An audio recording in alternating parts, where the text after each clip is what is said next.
Kashmir, Gilgit Baltistan, KP ऐं पंजाब हुकूमतूं छॾण जो ऐलान पिणु कयो वियो आहे।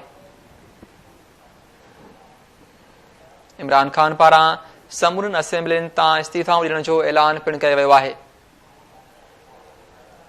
नाज़रीन, PTI चेयरमैन इमरान ख़ान समूरनि असेंबलियुनि तां इस्तीफ़ाऊं ॾियण जो ऐलान कयो आहे। संदसि चवणु आहे त इस्लामाबाद न वेंदासीं, अगरि इस्लामाबाद वेंदासीं त वरी तबाही अची वेंदी, इन करे इस्लामाबाद न वेंदासीं। PTI चेयरमैन इमरान ख़ान पारां इस्लामाबाद न वञण जो ऐलान कयो वियो आहे।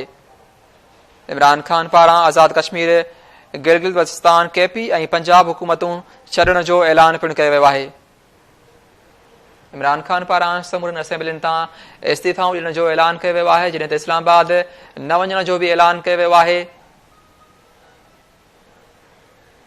इमरान ख़ान पारां समूरनि असेंबलियुनि तां इस्तीफ़ाऊं ॾियण जो ऐलान पिणु कयो वियो आहे। इस्लामाबाद न वञण जो ऐलान पिणु कयो वियो आहे। नाज़रीन, PTI चेयरमैन इमरान ख़ान रावलपिंडी में जलसे खे ख़िताब कंदे वॾो ऐलान कयो आहे, जॾहिं त समूरनि असेंबलियुनि मां इस्तीफ़ाऊं ॾियण जो ऐलान कयो आहे। इन ई हवाले सां असां लाइन ते मौजूदु आहे इस्लामाबाद मां गुलाम रसूल कुंभर जी। गुलाम रसूल, छा तफ़सील आहिनि? जी, PTI जे चेयरमैन इमरान ख़ान हक़ीक़ी आज़ादी मार्च जो जेको इख़्तितामी जुलूस हो, जलसो हो, उन जलसे में हिकु वॾो ऐलान करे छॾियो आहे। उन समूरियूं जेके असेंबलियूं आहिनि उन असेंबलियुनि मां रिज़ाइन करण जो ऐलान कयो आहे। इमरान ख़ान जो चवणु आहे त मौजूदा जेको सिस्टम आहे उन सां वधीक नथा हली सघूं, उन करे असां इस्तीफ़ाऊं ॾियण जो फ़ैसिलो कयो आहे। साॻे वक़्तु इहो चवणु आहे त इस्लामाबाद असीं न वेंदासीं। इमरान ख़ान पंहिंजे ख़िताब में संदसि हुकूमत जे ख़ात्मे ऐं उन सां गॾोगॾु साइफ़र जो बि जिते ज़िक्र कयो, उते ई हुन मुल्क जी जेका हिन वक़्तु मुआशी सूरत हाल आहे उन जी ऐं पंहिंजी हुकूमत जे जेको मुआशी सूरत हाल आहे उन जी भेट कई। ख़िताब में संदसि इहो चवणो त ग़ुलामी कंहिं बि सूरत में असांखे क़बूल न आहे। को बि मुल्क जेको आहे उहो पाकिस्तान खे डिक्टेशन नथो ॾेई सघे। असीं कंहिं बि ॿिए मुल्क जी रिआया न आहियूं, उन करे फ़ैसिला असीं ख़ुदि मुख़्तियारी जे बुनियाद ते कंदासीं। साॻे वक़्तु इमरान ख़ान जो चवणो हो त असां जॾहिं हुकूमत संभाली तॾहिं मुश्किलातूं हुयूं, कोरोना आयो ऐं मैशियत जेका आहे उनजी ख़राब हालत हुई, पर असां उन्हनि खे बहितर कयो, पर हिकिड़ी साज़िश तहत असांजी हुकूमत ख़तमु कई वई।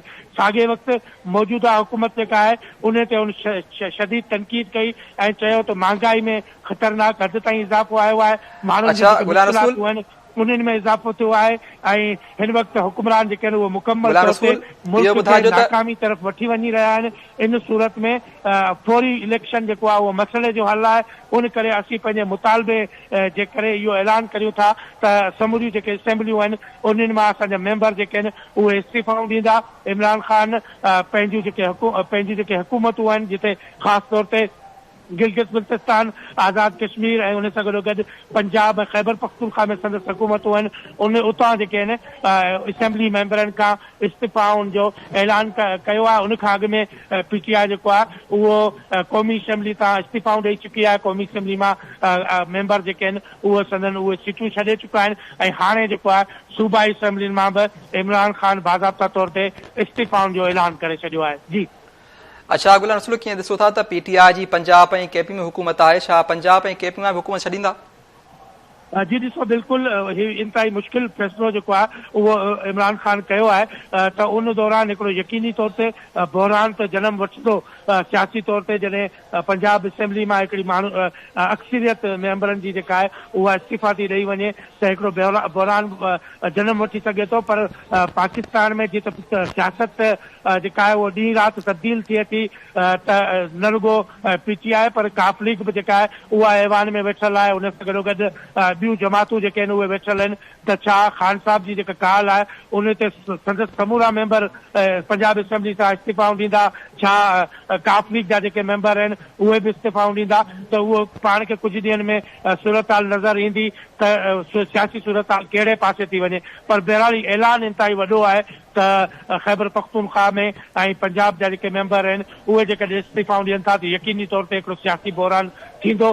पर छा इलेक्शन कमीशन फौरी तौर ते उन्हनि टकनि ते चूंडूं कराए सघे थी ऐं जेके मेंबर बाक़ी जमातुनि जा ऐवान में मौजूदु हूंदा छा उन्हनि जे बुनियाद ते हुकूमतूं हलाए सघजनि थियूं? इहे समूरा सवाल जेके आहिनि उन्हनि जा जवाब पाण खे कुछ ॾींहनि में मिलंदा। बहरहाल अॼु इमरान ख़ान पंहिंजे हिकिड़े सियासी शो जेको कयो, हिकिड़ो पावर शो कयो, उन में हुन जेको आहे स्टेमलिन जे इस्तीफ़ाउनि वारो जेको ऑप्शन आहे उन जो ऐलान करे छॾियो आहे। कंहिंजे वहम गुमान में कोन हो त इमरान ख़ान एॾो वॾो ऐलान करण वञी रहियो आहे, न त इम्कान इहो पैदा थियो पिए त शायदि ॿी का डेट इमरान ख़ान ॾे इस्लामाबाद में धरणे जी का ॻाल्हि ॾे, पर हुन जेको आहे हिकिड़ो ॿियो रस्तो इख़्तियार कयो आहे, असेंबलियुनि जा जेके फ्लोर आहिनि उहो ख़ाली करण जो ऐलान कयो आहे त जीअं हिकिड़ो बहिरान पैदा थिए ऐं मुल्क जेको आहे उहो इलेक्शन तरफ़ वञे। जी अच्छा गुलाम रसूल, पंजाब हुकूमत में छा चौधरी भाइर इमरान ख़ान जे फैसले जी आजा कंदा? जी बिल्कुलु, इहो हिकिड़ो सवाल आहे त छा चौधरी भाइर ख़ासि तौर ते परवेज़ इलाही जेको आहे उहो इमरान ख़ान जो सख़्तु फ़ैसिलो आहे उन ते इमरान ख़ान सां गॾु बीठल हूंदो।